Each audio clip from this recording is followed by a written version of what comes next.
Good morning, students. In this lecture, we'll discuss about connectedness of a metric space. Okay, so we'll start with definition. We'll first start with the definition of what is meant by disconnected metric space. Then it is easy to understand when it is connected. So take M, which is a metric space. Okay, then we say that this is called this metric space is disconnected if there exist two disjoint non-empty open sets.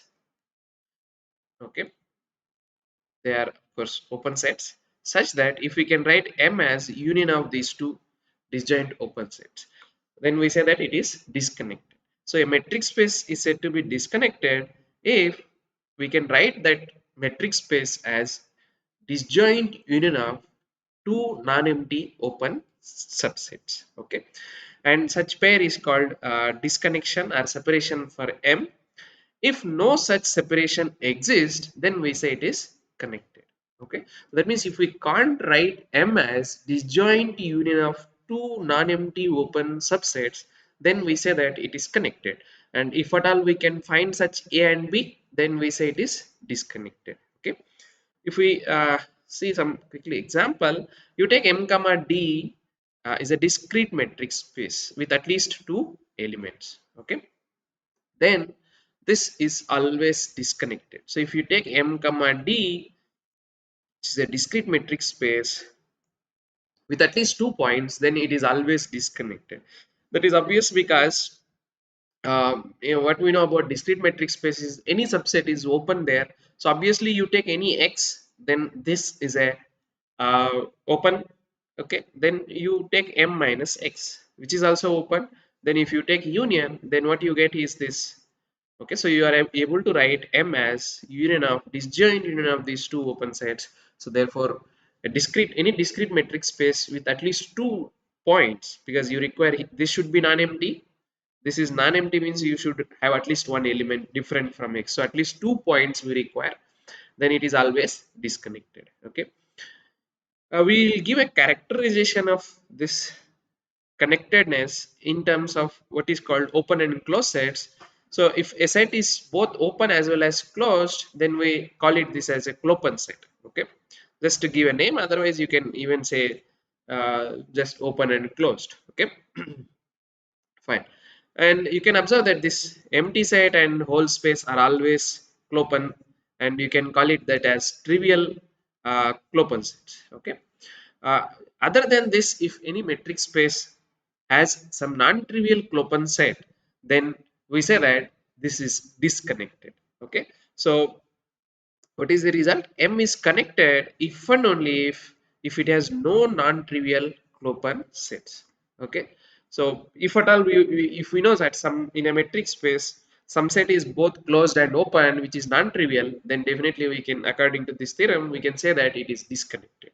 Okay, and proof is not at all difficult. It is very simple. Say suppose M is connected, then you can if at all there exists a non-trivial Klopen set, then if at all there exists a non-Klopen set, then you get a separation, which is a contradiction and so on. Okay, trivially you can go through those proofs. It is not at all difficult one. Uh, we will what this lemma says is that we can define connectedness for a subspace, or subset, whatever you can call it. For this, if E is a subset of a metric space and U and V are two disjoint open sets in E, then there exist two disjoint open sets. So whenever you have two disjoint open sets in E, then we can also find two disjoint open sets in the metric space M, such that this U can be written as A intersection E and V can be written as B intersection E. This proof is not difficult one. How given U and V, you can check how you can select this A and B, because you can write quickly. If I explain, we can write U as union of such balls and V as because of their open sets, you can write U as union of such things. okay, and V as a union of this B delta Y like that. Then you take this proper, this is A and B. A is union of such balls and B is union of such balls. You get A intersection B is empty, and okay. What is the use of this one is that if based on this we can define E as E intersection A union B, and intersection is always contained in this. So if our set E is disconnected, if E is disconnected, then there exists two, as a relative metric, there exists two open sets U and V in E such that E can be written as U union V. But by this lemma, so suppose if E is disconnected, then you can write this as U union V, okay. But by this previous lemma, you can write U as some A intersection E and V as B intersection E, where E and B are disjoint open sets. That if you substitute here, this is A intersection E union with B intersection E. Okay, this again you can, by using distributive law, you can write it this, right? So therefore, if E is disconnected, we can always write this one. That we will define as a definition. A subset E is said to be disconnected if there exist two non-empty disjoint open sets in M such that E is contained in A union B. So the advantage here is that even for a subset, we are, it is enough if we can define in terms of open sets in M. Okay, so any subset is said to be disconnected if there exists A comma B, this pair in M. Okay, that means they are the disjoint non-empty open sets such that E is contained in A union B. Okay, uh, we can prove that one of the known example, you can call it at least, is that the closed intervals A comma B, okay, is connected subset of R.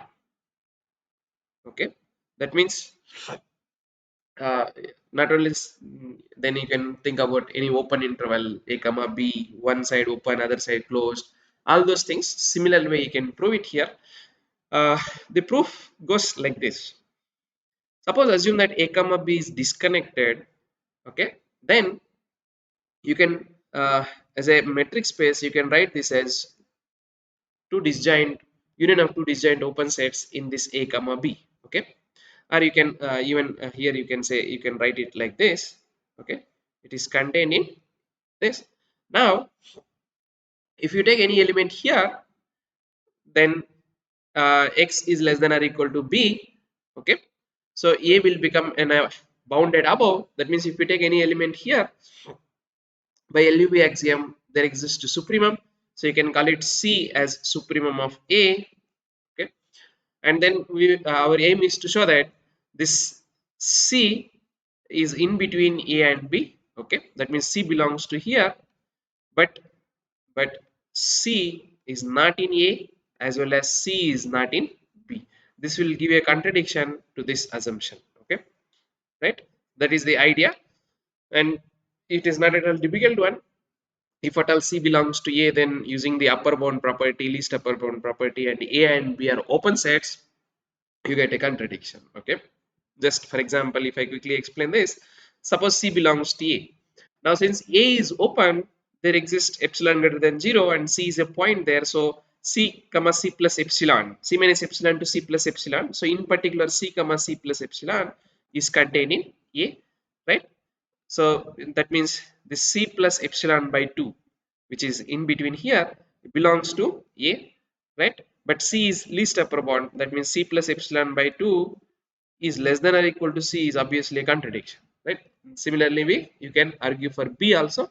So therefore, C cannot be belongs to A as well as C cannot be belongs to B, okay? That shows that we have a contradiction, right? Okay. So therefore, A comma B has to be a connected subset, right? Now, using this, we can actually prove more that any what are all connected subsets of R. So this result, next result is about connected subsets of R. Okay.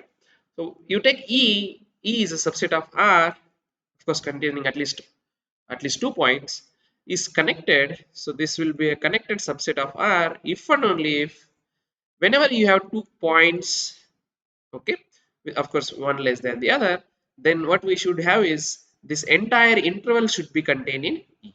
Okay, so a subset is connected if and only if whenever 2 points are there, then every point in between them should also belongs to there, and precisely that set is, we know, is called an interval, right? So therefore, so that is same as saying that what are all connected subsets are nothing but intervals. Okay, how you can prove that is not a difficult one. Suppose assume one the other way we want to prove. So suppose assume that E is connected and 2 points are there, but this is not there, that entire interval is not there, then we get a contradiction to the assumption that E is connected. How we can get a because this x comma y is not in E, that means what, there exists some z here, but z is not in E. So if z is not in E, then E can be easily covered by minus infinity to z union z to infinity, and you can see that these two are open subsets which contains E. So this contradicts the assumption of E is connected because this is a separation for E, right? Oh, so therefore you cannot have this x comma y is not contained in E. The moment it is not contained, you can find a point and you can get a separation for E. Okay. Similarly, converse also you can prove it. Suppose assume that whenever 2 points are there in E, then the interval is also there in E. We want to show that in that case E is connected. So suppose E is disconnected. That means what? E can be covered written as A union B, where A and B are two disjoint subsets. Then we can somehow find an a closed interval A comma B is contained in A union B. Then that means that A comma B is disconnected, which is a contradiction, right? So how we can find such A and B?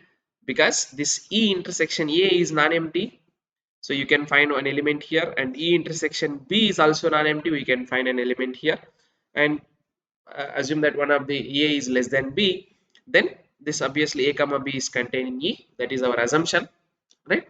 And that is contained in A union B, right? That's all. Okay, that proves that all what are all connected subsets of R real intervals, right? In particular, R is connected, you can call it as minus infinity to infinity. Okay, and uh, for any general metric space we give characterization for connectedness, because it is if and only if, you can also write it for disconnectedness or connectedness, right? So take M, which is a metric space, then it is disconnected. Okay, so M is disconnected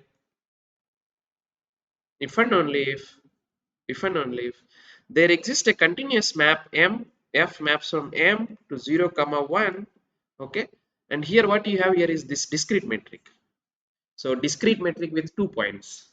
This map, if there exists a continuous map which is onto. Okay, so let me repeat this statement. Understanding statement is important. What this statement says is that a metric space is disconnected if and only if we can have a continuous function from M to 0 comma 1, and whenever we say 0 comma 1, it is equipped with discrete metric space. Okay, which is onto. So if we can find a continuous onto map from M to 0 comma 1, then we say that that is disconnected. Okay, how we can rewrite in terms of connectedness? This is same as saying that M is connected if and only if this if and only if this should be false. That means whenever you have a continuous function that cannot be onto, that means it should take only either one of this value. That shows that every continuous function f from m to 0 comma 1, this is not onto, so this means it should be constant function. Okay, this is also you can give in terms of connectedness. Okay, yes. proof is not at all difficult one. See, suppose assume that M is disconnected. M is disconnected. We want to somehow construct there exists a map which is onto, which is also continuous, and that is very simple. Because it is disconnected, you can write M as A union B, disjoint open sets. So obviously send all elements of M which are part of A to 0 and which are part of B to 1, right? So you send f of x as simply 0 if x belongs to A and 1 if x belongs to B. Then you can easily check that this is like using patching lemma or whatever you call it. This f of x is continuous on A and f of x is continuous on B, and their disjoint, because of disjoint intersection, it is continuous on A union B, so therefore it is continuous on M, right? And clearly it is onto, f is onto, because A is non-empty and as well as B is non-empty, right? And conversely, that shows that you have this function. Conversely, assume that you have such f which is onto, then we want to show that M is disconnected. That means we want to find a pair A comma B. So obviously you have f map from M comma 0 comma 1 equipped with discrete metric. So simply we know here every element, every set is open, so you take A is B 0 and B is 1. Then they are disjoint open sets, and you take F inverse of A, because F is already given to be continuous, so this should be open. Similarly, F inverse of B, which is okay, this is also open, right? And if you take their union, F inverse of A union F inverse of B, because of this ontoness, this should cover entire M, right? So this should be your open set, this should be open, and M can be written as union of these two, so therefore you get that um, this, yeah, you got a separation for M, right? Okay. So this we have already explained that M is connected if and only if you have any continuous function from M to 0 comma 1, then it has to be constant, right? As a result, you can prove any some of the properties of this um, some of the properties of connected metric spaces. So what it says is that if E is connected, A is connected, and B is connected, subsets of a metric space M, then A cross B is also connected. Okay. So the idea is, by using this previous one, if we want to show that some subset as a metric space is connected, we consider a map from that space A cross B to 0 comma 1. We'll consider this as a continuous map. Okay. Now, if we want to show that it is connected, we want to show that this map is constant. You can see here this, if we can show that any continuous map is constant, then it is connected, right? So our aim is to show that in this case, so our aim is to show that this f is constant, okay? But how we do this? We do this via A and B, because A and B are connected. So somehow we get, so we restrict f restriction to some A, okay? This is from B to 0 comma 1. Because of this continuous, we get this is continuous, right? And as B is connected, so we get that f restricted to A is constant. Okay, what is meant by saying f restricted to A is constant? So f of restricted A means A is fixed here, and any B is constant. So if it is same as saying that in this way, okay, for all B, so in particular B and B naught is there. So what we are taking is A comma B is one any arbitrary point, and A naught comma B naught is one fixed point. Okay, and for this it is similarly you can restrict your f by fixing one point, say call it B naught to A 0 comma 1. Okay, then apply, this is also continuous one, and by, because it is, this is continuous, then you, because A is connected, you get that this is constant. So f restricted to B naught is constant, right? That means f of, here it is B naught, so in particular if I take A, this is same as f of A naught comma B naught, right? So now you use these two, this one and this one. If you write these two, what we get here is that, so therefore what we get here is f of a comma b is same as f of a comma b naught, which is same as f of a naught comma b naught. That shows that f is constant, right? The idea is, what we do is, you can consider the picture. Okay, so suppose take this is a comma b and somewhere is a naught comma b naught. Okay, this is a naught and say suppose this is b naught. What you have here is b and what you have here is a, right? So okay, so just what is any you can observe that if you fix a naught and try to find this vertical line, then this along this vertical lines your f is constant. So this entire vertical lines, all vertical lines will be mapped to just like one horizontal line. Okay, but again using the fact that all horizontal lines are constants, okay, so they also map to a single point like that, right? Okay, so full details you can get it from here. As quick corollaries, what you can observe is that as we know R is connected, so therefore R cross R is connected, or not only that, R cross R, so Rn is connected. Okay, and we have already seen that 0 comma 1 is connected, so in particular 0 comma 1 plus 0 comma 1 is also connected, right? Now, one important property of connectedness is continuous image of a connected space is connected.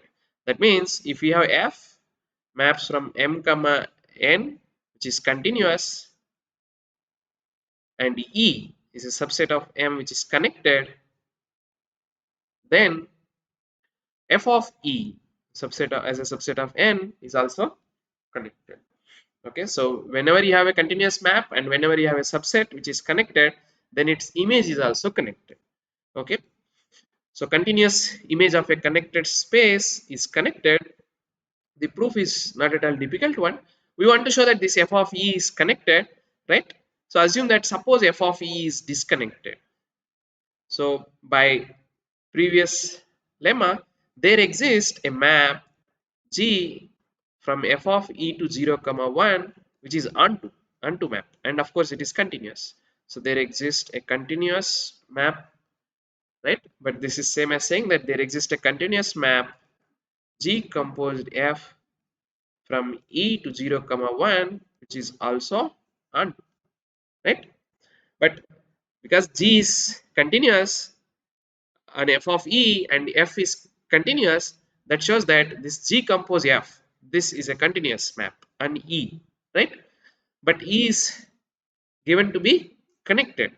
So this means you want to get that this G compose f is a constant function, which is a contradiction because this is already taking onto, right? Or whenever you have this, you can rewrite this one, or this is same as saying that because whenever you have this such continuous onto function, you get that e is disconnected. Okay, in either ways, if you argue, this will be a contradiction, right? So that contradiction arises because we have assumed that suppose our f of e is disconnected. Okay, fine. uh, that shows that if at all e is connected and f is continuous, then f of e has to be connected, right? Okay, now we use uh, homeomorphism technique, are when two different metric spaces are uh, not homeomorphic using this connected property. Okay, so you can call it connectedness is preserved, okay, under homeomorphism. So show that intervals that look different are not homomorphic. For example, you consider this a comma b and open interval a comma b.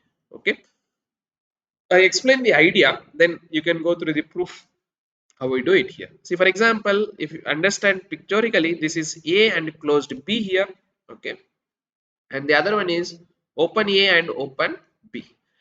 Now, uh, The idea what we are going to implement here is you try to remove one element from this in such a way that it is still connected, but when you remove any point from this space it is disconnected. Okay, so what is the idea?